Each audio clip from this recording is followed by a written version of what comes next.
was the reason for this, blocking this awareness that we are one with Him? What is the reason? You put the hands of your mind, the mind is the reason. You put the hands of your mind, you put the hands of your mind upon the eyes of your soul and cry that you cannot see. Take the hands of your mind away from the eyes of your soul and behold yourself as one with God, as of God.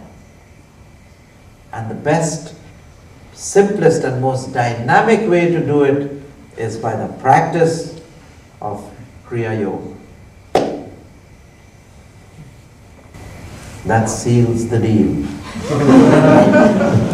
How did the hands get there in the first place? The hands got there in the first place by people constantly asking questions. I mean, seriously, you know, the more questions you answer, the more you feel, then you get, the more questions you ask, the more questions are answered. Ask and answer, ask and answer, ask and answer, ask and answer in a big bowl of spaghetti. So the mind has a lot of food and it gets engrossed in the mind instead of concentrating on the soul. You see, the soul gets enmeshed in these questions. Your consciousness tends to identify with question, answer, question, answer, question, answer, question, answer. So you have what is called a train of thoughts, and you associate yourself with the train of thoughts. This is one of the reasons. Question answers. But one of the main reasons is this. You see, the heresy of separateness. I try to answer it as much as I can, because ultimately if you keep asking why, then there is an answer for that. These questions cannot be answered by intellectual speculation, but by experience through meditation. When a child is born from the womb of its mother, it is turned upside down and spanked on the butt, and it goes ba, hum, sa.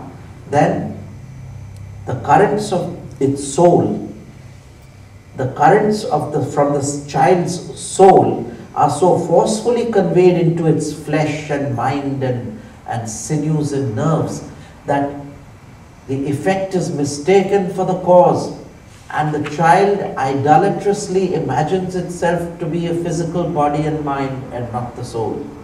So the heresy of mistaken identity occurs when the child takes the first breath. And why does this happen? Well, he enters relativity, so he's got to do something reciprocal and relative. So if he breathes out, he breathes in. He breathes out, he breathes in. And the breath stirs the storm in the mind, which creates a lot of ripples. It creates a whirlpool effect of instincts and emotions and movement, and its identity as the soul is lost.